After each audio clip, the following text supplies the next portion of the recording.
Welcome back. రాష్ట్ర రాజకీయాల్లో అనూహ్య మలుపులు తిరుగుతున్నాయి. టీఆర్ఎస్ అధ్యక్షుడు కేసీఆర్ బీజేపీ అగ్రనేతలతో ఇవాళ సమావేశమయ్యారు. దీనిపై మరిన్ని వివరాలు తెలియజేయడానికి మా ఢిల్లీ బ్యూరో చీఫ్ కృష్ణతో బీజేపీ నేత విద్యాసాగర్ రావు లైవ్ లో రెడీగా ఉన్నారు. Over to Krishna. Thank you Sarojanya. UPA విశ్వాసపరిచే సందర్భంగా కేసీఆర్ యూపీఏకి వ్యతిరేకంగా ఓటు వేయడంతో యూపీఏ వ్యతిరేక పక్షాలకు వైపు ఆయన కొంచెం మొగ్గు చూపులు కనపడుతుంది. మొన్నటి వరకు కొంచెం బీజేపీకి కూడా టీఆర్ఎస్ ని దూరంగా పెట్టింది. కానీ ప్రస్తుతం ఎప్పుడైతే కాంగ్రెస్ కు వ్యతిరేకంగా టీఆర్ఎస్ నిలబడ్డందో, ముఖ్యంగా కేసీఆర్ మొదటి నుంచి కూడా తాను యూపీఏకి వ్యతిరేకంగా ఓటేస్తానని చెప్పి ఆ మాటను నిలబెట్టుకోవడంతో పాటు అజిత్ సింగ్ దేవగల్ లాంటి నాయకులతో ఢిల్లీలో మంతనాలు జరిపి యూపీఏ వ్యతిరేక ఓటు చీలిపోకుండా కేసీఆర్ చేసిన కృషిని కూడా గమనించిన తర్వాత బీజేపీ కూడా కేసీఆర్ ను కొంచెం దగ్గర తీసుకున్నట్టు కనపడుతుంది. ఈ రోజు ఆయన బీజేపీ అగ్రనేతలు ఇద్దరు అద్వానీ, రాజ్నాథ్ సింగ్ ఇద్దరితో కూడా భేటీ అయ్యారు. ఆ భేటీ తర్వాత ప్రధానంగా మనకు తెలుస్తున్న అంశాల ప్రకారం అయితే వచ్చే ఎన్నికల్లో కలిసి పనిచేసే విషయంపై వీరి మధ్య చర్చ జరిగినట్టు కనబడుతుంది. అట్లాగే ప్రస్తుతం రేపు జరగబోయే పోరాటాల్లో సహకారం కూడా ఈ రెండు పార్టీల మధ్య ఏ విధంగా ఉన్న విషయంపై వీరిద్దరు చర్చించినట్లుగా సమాచారం. దీనిపై మనతో మాట్లాడటానికి బీజేపీ సీనియర్ నేత విద్యాసాగర్ రావు ఉన్నారు. విద్యాసాగర్ గారు, ఈ రోజు టీఆర్ఎస్ కేసీఆర్ మీ అగ్రనేత ఇద్దరితో కలవటం వెనుక ఏమైనా ప్రత్యేకమైన రాజకీయ ఎజెండా గానీ కారణం గానీ ఉంటుంటున్నారు?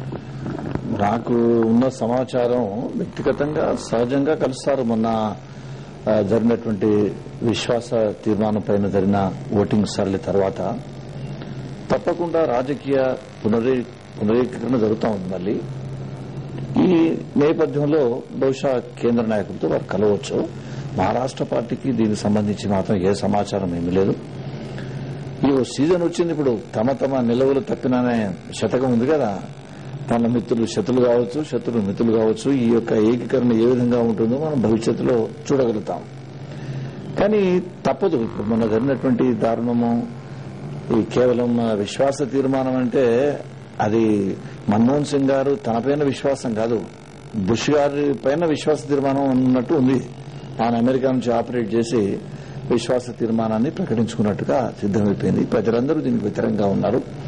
ఈ నేపథ్యంలో తప్పకుండా కాంగ్రెస్ యూపీఏకు వ్యతిరేకంగా ఉన్నటువంటి శక్తులన్నీ కూడా ఏకమవుతాయి. ఏ విధంగా ఉంటుందో తెలియదు. దీనికి సంబంధించి ఈ కలయికి సంబంధించి నేను కూడా ఇవాళ అద్వానీ గారిని కలిసినాను. అది మా వ్యక్తిగతంగా రాజకీయాలకు సంబంధించినటువంటి ఒక అంశం మీద దాన్ని జస్ట్ షేర్ ది ఇన్ఫర్మేషన్ కలవడం జరిగింది. మాకు మాత్రం దీనికి సంబంధించిన సమాచారం ఏది లేదు. కానీ బీజేపీ తెలంగాణ అంటుంది, కేసీఆర్ తెలంగాణ అంటుంది. ఇప్పుడు ఈ మధ్య సారూప్యత అనేది మీ రెండు పార్టీల మధ్య వచ్చిన తర్వాత మీ రెండు పార్టీలు కలిసి పనిచేసే అవకాశాలు భవిష్యత్తులో ఎంతవరకు ఉన్నాయంట? మా అధ్యక్షుల వారు రాజ్నాథ్ సింగ్ గారు చాలా స్పష్టంగా హైదరాబాద్ లో బహిరంగ సభలో చెప్పడం జరిగింది. తెలంగాణను కోరుకునేటువంటి శక్తులన్నీ కూడా ఒకటి కావాలనేది. దురదృష్టవశాత్తు రాష్ట్రంలో చూస్తున్నాం. దేవేందర్ గౌడ్ గారు ఇప్పుడు ఒక పార్టీ పెట్టినారు. వీళ్ళందరూ కూడా పోతున్నారు. మంచిది, అందరూ తెలంగాణ కోసం బయటకు వచ్చినారు. కానీ తెలంగాణ వాదులందరూ ఏకంగా ఉంటేనే ఈనాడు తెలంగాణ సాధ్యమయ్యేటువంటి అవకాశం ఉంది. లేకపోతే గత చరిత్ర మళ్లీ పునరావృతమయ్యేటువంటి ప్రమాదం ఉంది. రాజ్నాథ్ సింగ్ గారు ఏమన్నారు? తెలంగాణ కోసం మీరందరూ మాకు మద్దతు ఇవ్వండి, ఇండియాకు మద్దతు ఇవ్వండి, మేము తప్పకుండా తెలంగాణ ఇస్తాం. గతంలో 3 రాష్ట్రాలు ఇచ్చినాం, ఇప్పుడు ఖచ్చితంగా ఇవ్వబోయేది 4వ రాష్ట్రం మేము అధికారంలోకి వస్తే తెలంగాణ. సిద్ధాంతపరమైనటువంటి విభేదాలు ఉన్నప్పటికీ తెలంగాణ కోసం అందరూ కలిసి పోరాడదాం. తర్వాత మీ సిద్ధాంతపరంగా మీరు విడిపోవచ్చు అన్న అంత దూరం వరకు కూడా వారు స్టేట్మెంట్ ఇవ్వడం జరిగింది. ఈ నేపథ్యంలో ఇక్కడ ఒక విషయం చాలా స్పష్టంగా కనపడుతుంది. కేసీఆర్ మీ ఒక్కరితోనే కాకుండా ఈ మహాకూటమి అని చెప్తున్న లెఫ్ట్ వైపు కావచ్చు, లేదా టీడీపీ వైపు కావచ్చు, బీఎస్పీ వైపు కావచ్చు, ఆయన అటు కూడా కొన్ని అడుగులు వేశారు. ఆయన అటువైపు వెళ్తారా, లేదా చంద్రబాబు లాంటి మీకు కూడా ఫ్రెండ్షిప్ ఇప్పుడు లేదు. ఈ పరిస్థితిలో కేసీఆర్ ని ఆహ్వానించడానికి బీజేపీ ఎంతవరకు సిద్ధంగా ఉంది? అది కేంద్ర పార్టీ నిర్ణయం చేస్తుంది. మా మటుకు నేను చెప్పేది కూడా రాజ్నాథ్ సింగ్ గారి యొక్క ప్రకటన గురించి నేను చెప్తున్నాను.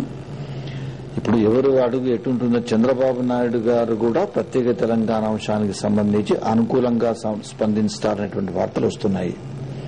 ఇవన్నీ ఏ విధంగా ఉంటాయో మనం చెప్పలేం. రాజకీయాల్లో నేను చాలా సందర్భాలు చెప్తాను. 1958లోనే మనం ఢిల్లీలో ఉన్నాం. ఢిల్లీలో మున్సిపల్ కార్పొరేషన్ ఎన్నికల్లో కమ్యూనిస్ట్ పార్టీ, జనసంఘ్ పార్టీ రెండు కలిసి లిఖితపూర్వకంగా ఒకరు చైర్మన్ కమ్యూనిస్ట్ పార్టీకి సంబంధించిన వ్యక్తి ఉంటే డిప్యూటీ మేయర్ జనసంఘ ఒప్పందాలు కుదిరినాయి. ఈ విధంగా రాజకీయ సమీకరణలు జరుగుతుంటాయి. ఇప్పటి మటుకు మేము మాత్రం ప్రత్యేక తెలంగాణకు సంబంధించి మీరు అన్నట్టు సిపిఐ, సిపిఎం ఏ విధంగా ఉంటుంది, కేసీఆర్ గారి వైఖరి ఏ విధంగా ఉంటుంది, అది ప్రధానం కాదు. ఇప్పుడు జాతీయ స్థాయిలో చాలా ఫోర్సెస్ రెండుగా విడిపోతాయి నాడు. యూపీఏ వ్యతిరేకంగా ఉన్నట్టు ఎన్డీఏ. ఇప్పుడు చాలా ఆలోచించి అందరూ అడుగులు వేస్తారు. ఇందులో ఒక తెలంగాణనే కాకుండా మిగతా అంశాలన్నీ కూడా ఉంటాయి. ఏ విధంగా ఎన్డీఏ అధికారంలోకి తీసుకుని రావాలి.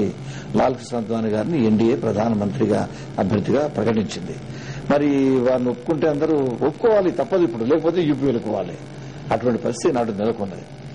కాబట్టి అన్ని శక్తులు ఆ పునరేకీకరణ ఏ విధంగా ఉంటుందో ఇప్పుడే మనం చెప్పలేం. కానీ ఆ నేపథ్యంలో మాత్రం అందరూ అంటే మీరు చంద్రబాబు, టీఆర్ఎస్, బీజేపీ కూటమిని కూడా ఊహించుకోవచ్చు అంటారు మనం రాష్ట్రంలో?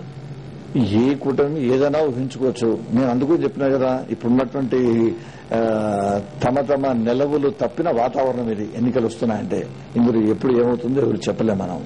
కానీ ఒక భారతీయ జనతా పార్టీ ఎన్డీఏ మాత్రం ఒక ఈనాడు ప్రజల ముందు ప్రజలు పిలిపిస్తున్నారు ఇప్పుడు ఎన్డీఏకు.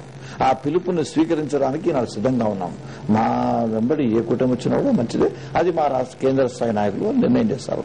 రాజ్నాథ్ సింగ్ గారు కానీ, అద్వానీ గారు కానీ, మా నాయకులు ఉన్నారు, వాళ్ళు నిర్ణయం చేస్తారు. ఇది సౌజన్య పరిస్థితి. రాష్ట్రంలో చాలా విచిత్రమైన కూటమి కూడా ఏర్పడే అవకాశాలు ఏమాత్రం కూడా లేకపోలేదని సీనియర్ నాయకులు చెప్తున్నారు. ఎందుకంటే కేసీఆర్ ఆల్రెడీ రెండు పడవలపై కాలు పెట్టినట్టు కనపడుతుంది. అటు బీఎస్పీతో, లెఫ్ట్ పార్టీతో చర్చలు జరుపుతున్నారు, ఇటు బీజేపీతో కూడా చర్చలకు ఆయన ఈ రోజు తెరదీశారు. కనుక రాష్ట్రంలో రేపు జరగబోయే కూటమి ఆయన తృతీయ కూటమి వైపు, మహాకూటమి వైపు వెళ్తారా, లేదా దేశంలో ఆశాకిరణం కనపడుతున్న ఎన్డీఏ వైపు వెళ్తారనేది కూడా అటు కేసీఆర్ తెలుసుకోవాల్సింది. ఇటు బీజేపీ రాష్ట్ర నాయకత్వం కూడా ఇంకా దీనిపై చర్చలు జరపాల్సింది. ఎందుకంటే కేసీఆర్ ఈ రోజే బీజేపీతో మాట్లాడడం మొదలుపెట్టారు. భవిష్యత్తులో ఆయన వైపు నుంచి ప్రపోజల్ ఎలా ఉంటుంది, బీజేపీ నుంచి ఎలాంటి సహకారం ఉంటుంది, ఈ అంశాలన్నిటి కూడా మున్ముందు తెలియాల్సి ఉంటుంది. Over to Hyderabad studio. Thank you very much.